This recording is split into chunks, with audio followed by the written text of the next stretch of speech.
This is a continuation of The Turn of the Screw by Henry James, comprising chapters 17 through 20. Chapter 17.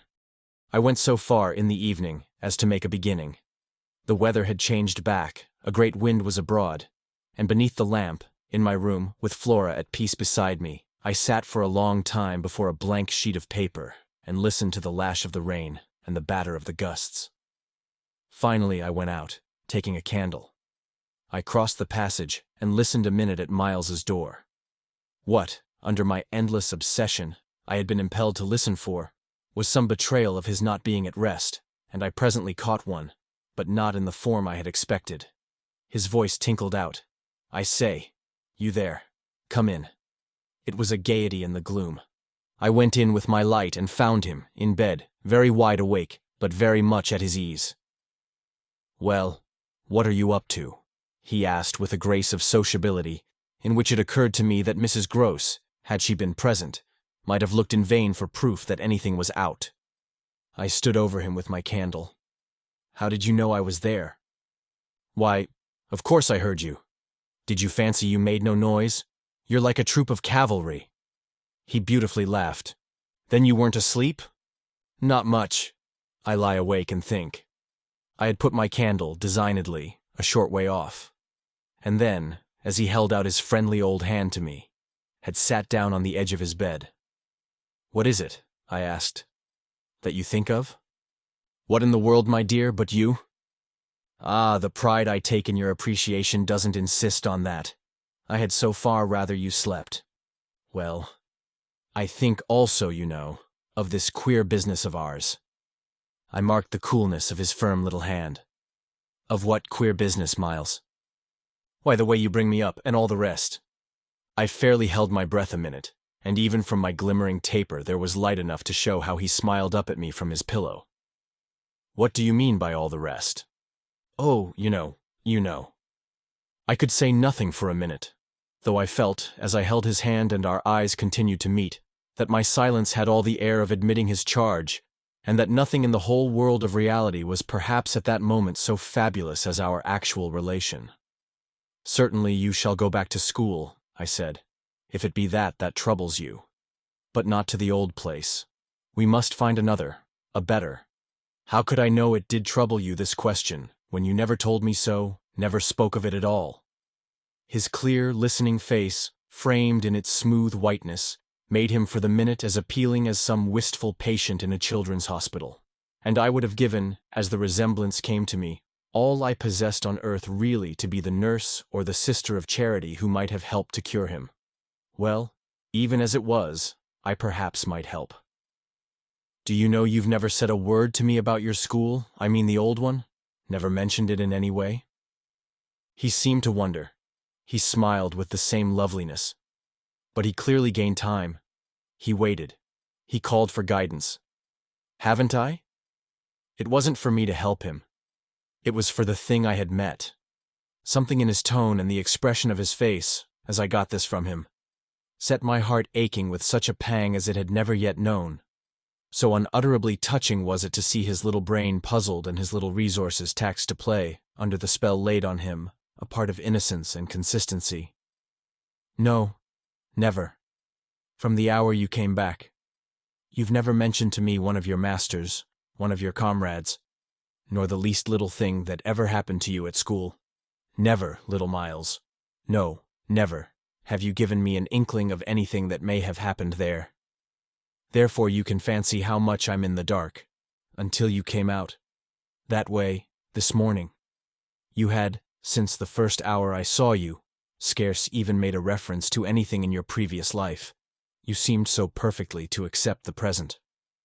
It was extraordinary how my absolute conviction of his secret precocity, or whatever I might call the poison of an influence that I dared but half to phrase, made him, in spite of the faint breath of his inward trouble, appear as accessible as an older person, imposed him almost as an intellectual equal. "I thought you wanted to go on as you are." It struck me that at this he just faintly colored. He gave, at any rate, like a convalescent slightly fatigued, a languid shake of his head. I don't. I want to get away." "You're tired of Bly?" Oh no, I like Bly. Well then? Oh, you know what a boy wants. I felt that I didn't know so well as Miles, and I took temporary refuge. You want to go to your uncle? Again at this, with his sweet, ironic face, he made a movement on the pillow. Ah, you can't get off with that? I was silent a little, and it was I, now I think, who changed color. My dear, I don't want to get off. You can't, even if you do. You can't, you can't. He lay beautifully staring. My uncle must come down, and you must completely settle things. If we do, I returned with some spirit, you may be sure it will be to take you quite away. Well, don't you understand that that's exactly what I'm working for? You'll have to tell him about the way you've let it all drop. You'll have to tell him a tremendous lot. The exultation with which he uttered this helped me somehow, for the instant, to meet him rather more. And how much will you, Miles, have to tell him? There are things he'll ask you. He turned it over. Very likely. But what things? The things you've never told me. To make up his mind what to do with you. He can't send you back. Oh, I don't want to go back, he broke in. I want a new field. He said it with admirable serenity, with positive, unimpeachable gaiety, and doubtless it was that very note that most evoked for me the poignancy, the unnatural childish tragedy of his probable reappearance at the end of 3 months with all this bravado and still more dishonor. It overwhelmed me now that I should never be able to bear that, and it made me let myself go. I threw myself upon him, and in the tenderness of my pity I embraced him. Dear little Miles, dear little Miles. My face was close to his, and he let me kiss him, simply taking it with indulgent good humor. Well, old lady, is there nothing at all that you want to tell me?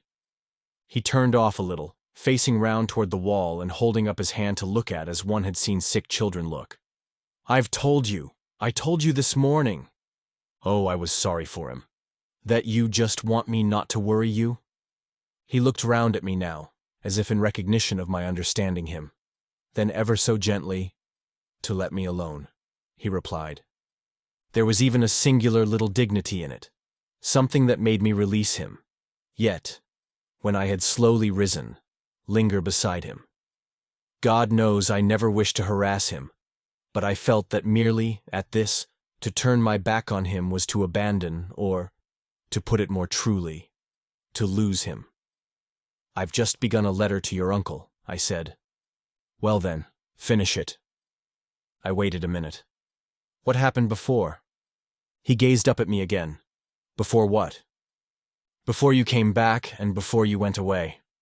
For some time he was silent, but he continued to meet my eyes. What happened? It made me, the sound of the words, in which it seemed to me that I caught for the very first time a small faint quaver of consenting consciousness. It made me drop on my knees beside the bed and seize once more the chance of possessing him. Dear little Miles, if you knew how I want to help you. It's only that. It's nothing but that. And I'd rather die than give you a pain or do you a wrong. I'd rather die than hurt a hair of you. Dear little Miles. Oh, I brought it out now even if I should go too far. I just want you to help me to save you. But I knew in a moment after this that I had gone too far. The answer to my appeal was instantaneous. But it came in the form of an extraordinary blast and chill, a gust of frozen air and a shake of the room as great as if, in the wild wind, the casement had crashed in.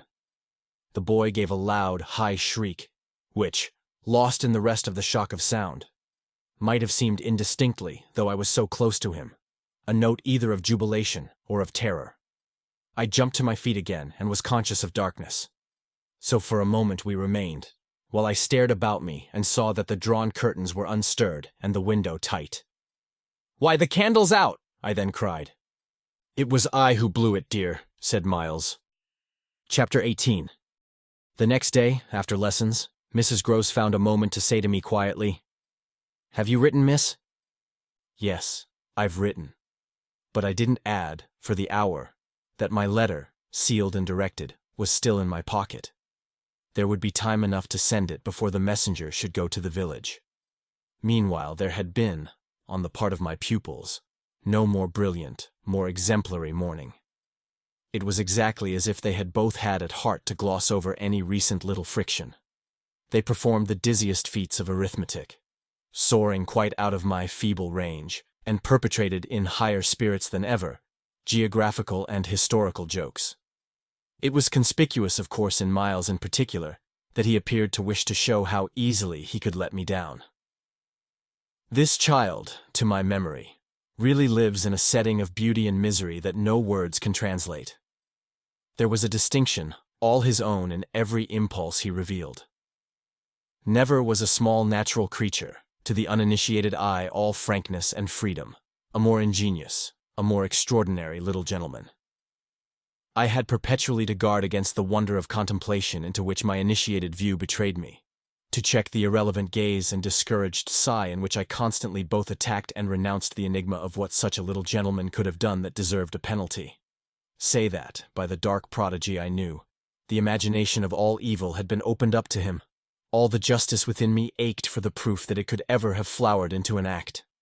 He had never, at any rate, been such a little gentleman as when, after our early dinner on this dreadful day, he came round to me and asked if I shouldn't like him, for half an hour, to play to me. David playing to Saul could never have shown a finer sense of the occasion. It was literally a charming exhibition of tact, of magnanimity, and quite tantamount to his saying outright, "The true knights we love to read about never push an advantage too far. I know what you mean now. You mean that, to be let alone yourself and not followed up, you'll cease to worry and spy upon me, won't keep me so close to you, will let me go and come. Well, I come, you see, but I don't go. There'll be plenty of time for that. I do really delight in your society, and I only want to show you that I contended for a principle." It may be imagined whether I resisted this appeal, or failed to accompany him again, hand in hand, to the schoolroom. He sat down at the old piano and played as he had never played. And if there are those who think he had better have been kicking a football, I can only say that I wholly agree with them. For at the end of a time that under his influence I had quite ceased to measure, I started up with a strange sense of having literally slept at my post. It was after luncheon, and by the schoolroom fire. And yet I hadn't really, in the least, slept. I had only done something much worse. I had forgotten. Where, all this time, was Flora? When I put the question to Miles, he played on a minute before answering, and then could only say, "Why, my dear? How do I know?" Breaking moreover into a happy laugh which, immediately after, as if it were a vocal accompaniment, he prolonged into incoherent, extravagant song. I went straight to my room, but his sister was not there. Then, before going downstairs, I looked into several others. As she was nowhere about, she would surely be with Mrs. Gross, whom, in the comfort of that theory, I accordingly proceeded in quest of. I found her where I had found her the evening before, but she met my quick challenge with blank, scared ignorance. She had only supposed that, after the repast, I had carried off both the children, as to which she was quite in her right, for it was the very first time I had allowed the little girl out of my sight without some special provision. Of course, now indeed she might be with the maids, so that the immediate thing was to look for her without an air of alarm. This we promptly arranged between us, but when, 10 minutes later, and in pursuance of our arrangement, we met in the hall, it was only to report on either side that after guarded inquiries we had altogether failed to trace her. For a minute there, apart from observation, we exchanged mute alarms, and I could feel with what high interest my friend returned me all those I had from the first given her. "She'll be above," she presently said, "in one of the rooms you haven't searched." "No, she's at a distance. I had made up my mind. She has gone out." Mrs. Gross stared. "Without a hat?" I naturally also looked volumes. "Isn't that woman always without one?" "She's with her?" "She's with her," I declared. "We must find them." My hand was on my friend's arm, but she failed for the moment, confronted with such an account of the matter, to respond to my pressure. She communed, on the contrary, on the spot, with her uneasiness. "And where's Master Miles?" "Oh, he's with Quint. They're in the schoolroom." "Lord, miss." My view, I was myself aware, and therefore I suppose my tone, had never yet reached so calm an assurance. "The trick's played," I went on. They've successfully worked their plan. He found the most divine little way to keep me quiet while she went off. Divine? Mrs. Gross bewilderedly echoed. Infernal, then, I almost cheerfully rejoined. He has provided for himself as well. But come. She had helplessly gloomed at the upper regions. You leave him? So long with Quint? Yes, I don't mind that now. She always ended at these moments by getting possession of my hand, and in this manner she could at present still stay me. But after gasping an instant at my sudden resignation, because of your letter, she eagerly brought out. I quickly, by way of answer, felt for my letter, drew it forth, held it up, and then, freeing myself, went and laid it on the great hall table. Luke will take it, I said as I came back. I reached the house door and opened it. I was already on the steps. My companion still demurred. The storm of the night and the early morning had dropped, but the afternoon was damp and gray. I came down to the drive while she stood in the doorway. You go with nothing on? What do I care when the child has nothing? I can't wait to dress, I cried, and if you must do so, I leave you. Try meanwhile yourself, upstairs. With them? Oh, on this, the poor woman promptly joined me. Chapter 19. We went straight to the lake, as it was called at Bly, and I dare say rightly called, though I reflect that it may in fact have been a sheet of water less remarkable than it appeared to my untraveled eyes. My acquaintance with sheets of water was small, and the pool of Bly, at all events on the few occasions of my consenting, under the protection of my pupils, to affront its surface in the old flat-bottomed boat moored there for our use, had impressed me both with its extent and its agitation. The usual place of embarkation was half a mile from the house, but I had an intimate conviction that, wherever Flora might be, she was not near home. She had not given me the slip for any small adventure, and since the day of the very great one that I had shared with her by the pond, I had been aware in our walks of the quarter to which she most inclined. This was why I had now given to Mrs. Gross's steps so marked a direction that made her, when she perceived it, oppose a resistance that showed me she was freshly mystified. You're going to the water, miss. You think she's in? She may be, though the depth is, I believe, nowhere very great, but what I judge most likely is that she's on the spot from which, the other day, we saw together what I told you. When she pretended not to see, with that astounding self-possession? I've always been sure she wanted to go back alone, and now her brother has managed it for her. Mrs. Gross still stood where she had stopped. You suppose they really talk of them? I could meet this with a confidence. They say things that, if we heard them, would simply appall us. And if she is there? Yes? Then Miss Jessel is?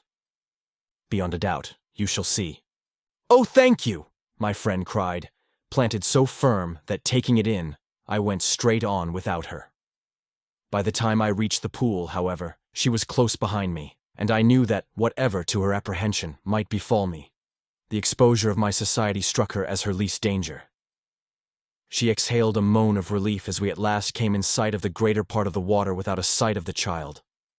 There was no trace of Flora on that nearer side of the bank where my observation of her had been most startling, and none on the opposite edge, where, save for a margin of some 20 yards, a thick copse came down to the water. The pond, oblong in shape, had a width so scant compared to its length that, with its ends out of view, it might have been taken for a scant river. We looked at the empty expanse, and then I felt the suggestion of my friend's eyes. I knew what she meant, and I replied with a negative headshake. No, wait. She has taken the boat. My companion stared at the vacant mooring place, and then again across the lake. Then where is it? Our not seeing it is the strongest of proofs. She has used it to go over, and then has managed to hide it. All alone, that child? She's not alone, and at such times she's not a child. She's an old woman. I scanned all the visible shore while Mrs. Gross took again, into the queer element I offered her, one of her plunges of submission.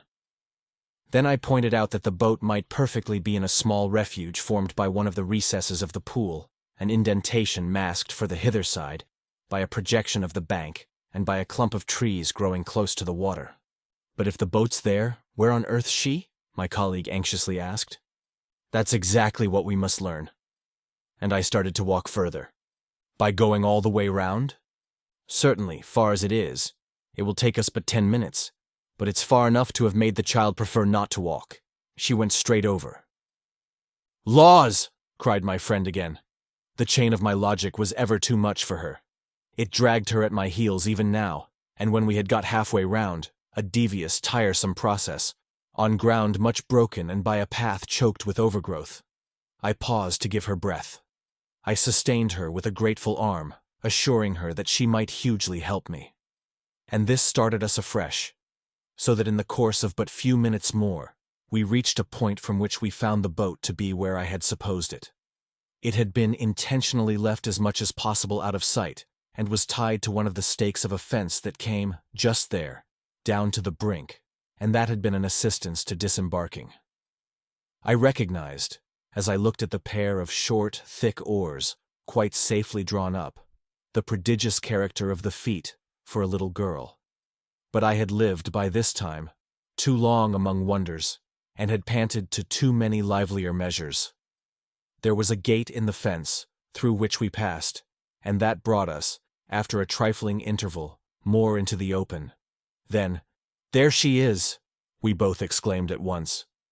Flora, a short way off, stood before us on the grass and smiled as if her performance was now complete. The next thing she did, however, was to stoop straight down and pluck, quite as if it were all she was there for, a big, ugly spray of withered fern.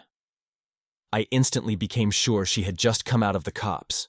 She waited for us, not herself taking a step, and I was conscious of the rare solemnity with which we presently approached her. She smiled, and we met. But it was all done in a silence by this time flagrantly ominous. Mrs. Gross was the first to break the spell. She threw herself on her knees and, drawing the child to her breast, clasped in a long embrace the little tender, yielding body. While this dumb convulsion lasted, I could only watch it, which I did the more intently when I saw Flora's face peep at me over our companion's shoulder. It was serious now. The flicker had left it, but it strengthened the pang with which I at that moment envied Mrs. Gross the simplicity of her relation. Still, all this while, nothing more passed between us, save that Flora had let her foolish fern again drop to the ground. What she and I had virtually said to each other was that pretexts were useless now. When Mrs. Gross finally got up, she kept the child's hand, so that the two were still before me, and the singular reticence of our communion was even more marked in the frank look she launched me. "I'll be hanged," it said, "if I'll speak." It was Flora who, gazing all over me in candid wonder, was the first. She was struck with our bareheaded aspect. "Why, where are your things?" "Where yours are, my dear," I promptly returned. She had already got back her gaiety, and appeared to take this as an answer quite sufficient. "And where's Miles?" she went on. There was something in the small valor of it that quite finished me. These 3 words from her were, in a flash like the glitter of a drawn blade, the jostle of the cup that my hand, for weeks and weeks, had held high and full to the brim that now, even before speaking, I felt overflow in a deluge. "I'll tell you if you'll tell me," I heard myself say, then heard the tremor in which it broke. "Well, what?" Mrs. Gross's suspense blazed at me, but it was too late now, and I brought the thing out handsomely. "Where, my pet, is Miss Jessel?" Chapter 20. Just as in the churchyard with Miles, the whole thing was upon us. Much as I had made of the fact that this name had never once between us been sounded, the quick, smitten glare with which the child's face now received it fairly likened my breach of the silence to the smash of a pane of glass. It added to the interposing cry, as if to stay the blow, that Mrs. Gross, at the same instant, uttered over my violence, the shriek of a creature scared, or rather wounded, which in turn, within a few seconds, was completed by a gasp of my own. I seized my colleague's arm. "She's there, she's there!" Miss Jessel stood before us on the opposite bank exactly as she had stood the other time, and I remember, strangely, as the first feeling now produced in me, my thrill of joy at having brought on a proof. She was there, and I was justified. She was there, and I was neither cruel nor mad. She was there for poor, scared Mrs. Gross, but she was there most for Flora, and no moment of my monstrous time was perhaps so extraordinary as that in which I consciously threw out to her, with the sense that, pale and ravenous demon as she was, she would catch and understand it, an inarticulate message of gratitude. She rose erect on the spot my friend and I had lately quitted, and there was not, in all the long reach of her desire, an inch of her evil that fell short. This first vividness of vision and emotion were things of a few seconds, during which Mrs. Gross's dazed blink across to where I pointed struck me as a sovereign sign that she too at last saw, just as it carried my own eyes precipitately to the child. The revelation then of the manner in which Flora was affected startled me, in truth, far more than it would have done to find her also merely agitated, for direct dismay was of course not what I had expected. Prepared and on her guard as our pursuit had actually made her, she would repress every betrayal, and I was therefore shaken on the spot by my first glimpse of the particular one for which I had not allowed. To see her, without a convulsion of her small pink face, not even feign to glance in the direction of the prodigy I announced, but only, instead of that, turn at me an expression of hard, still gravity, an expression absolutely new and unprecedented, and that appeared to read and accuse and judge me. This was a stroke that somehow converted the little girl herself into the very presence that could make me quail. I quailed, even though my certitude that she thoroughly saw was never greater than at that instant. And in the immediate need to defend myself, I called it passionately to witness. "She's there, you little unhappy thing.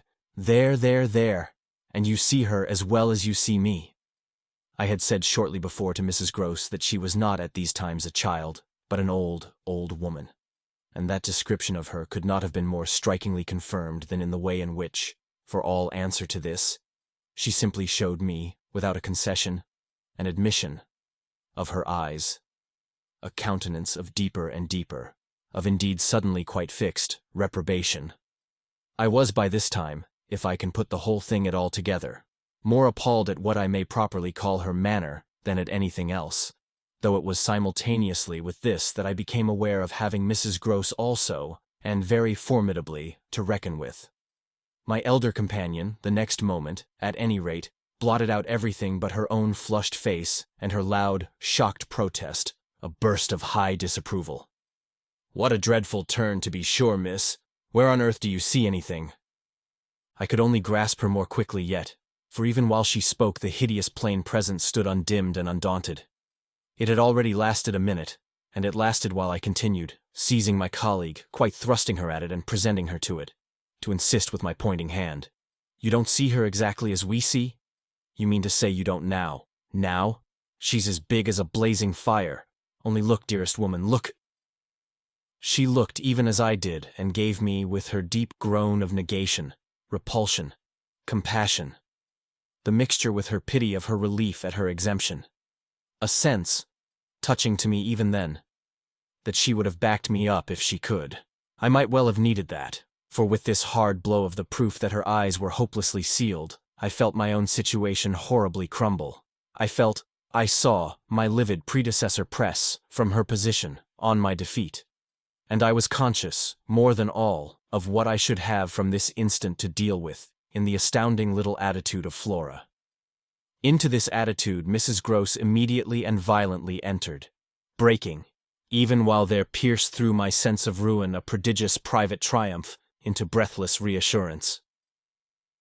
"She isn't there, little lady, and nobody's there, and you never see nothing, my sweet. How can poor Miss Jessel, when poor Miss Jessel's dead and buried? We know, don't we, love?" And she appealed, blundering in to the child. "It's all a mere mistake and a worry and a joke, and we'll go home as fast as we can." Our companion on this had responded with a strange, quick primness of propriety, and they were again, with Mrs. Gross on her feet, united, as it were, in pained opposition to me. Flora continued to fix me with her small mask of reprobation, and even at that minute I prayed God to forgive me for seeming to see that, as she stood there holding tight to our friend's dress, her incomparable childish beauty had suddenly failed, had quite vanished. I've said it already. She was hideously hard. She had turned common and almost ugly. I don't know what you mean. I see nobody. I see nothing. I never have. I think you're cruel.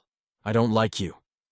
Then, after this deliverance, which might have been that of a vulgarly pert little girl in the street, she hugged Mrs. Gross more closely and buried in her skirts the dreadful little face. In this position she produced an almost furious wail. "Take me away! Take me away! Oh, take me away from her!" "From me," I panted. "From you! From you!" she cried.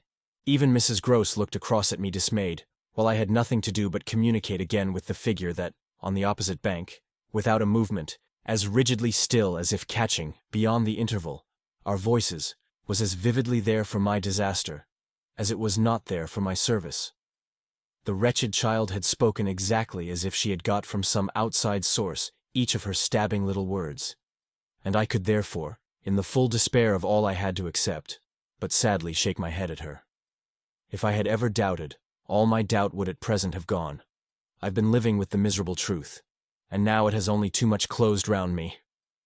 Of course I've lost you. I've interfered, and you've seen, under her dictation, with which I faced, over the pool again, our infernal witness, the easy and perfect way to meet it. I've done my best, but I've lost you. Goodbye. For Mrs. Gross I had an imperative, an almost frantic go, before which, in infinite distress, but mutely possessed of the little girl and clearly convinced, in spite of her blindness, that something awful had occurred and some collapse engulfed us, she retreated, by the way we had come, as fast as she could move. Of what first happened when I was left alone, I had no subsequent memory. I only knew that at the end of, I suppose, a quarter of an hour, an odorous dampness and roughness, chilling and piercing my trouble, had made me understand that I must have thrown myself, on my face, on the ground, and given way to a wildness of grief. I must have lain there long and cried and sobbed, for when I raised my head the day was almost done. I got up and looked a moment, through the twilight, at the grey pool and its blank, haunted edge, and then I took, back to the house, my dreary and difficult course. When I reached the gate in the fence, the boat, to my surprise, was gone, so that I had a fresh reflection to make on Flora's extraordinary command of the situation. She passed that night, by the most tacit, and I should add, were not the word so grotesque a false note, the happiest of arrangements, with Mrs. Gross. I saw neither of them on my return, but, on the other hand, as by an ambiguous compensation, I saw a great deal of Miles. I saw, I can use no other phrase, so much of him that it was as if it were more than it had ever been. No evening I had passed at Bly had the portentous quality of this one, in spite of which, and in spite also of the deeper depths of consternation that had opened beneath my feet, there was literally, in the ebbing actual, an extraordinarily sweet sadness. On reaching the house, I had never so much as looked for the boy. I had simply gone straight to my room to change what I was wearing and to take in, at a glance, much material testimony to Flora's rupture. Her little belongings had all been removed. When later, by the schoolroom fire, I was served with tea by the usual maid, I indulged, on the article of my other pupil, in no inquiry whatever. He had his freedom now. He might have it to the end. Well, he did have it, and it consisted, in part at least, of his coming in at about 8 o'clock and sitting down with me in silence. On the removal of the tea things I had blown out the candles and drawn my chair closer.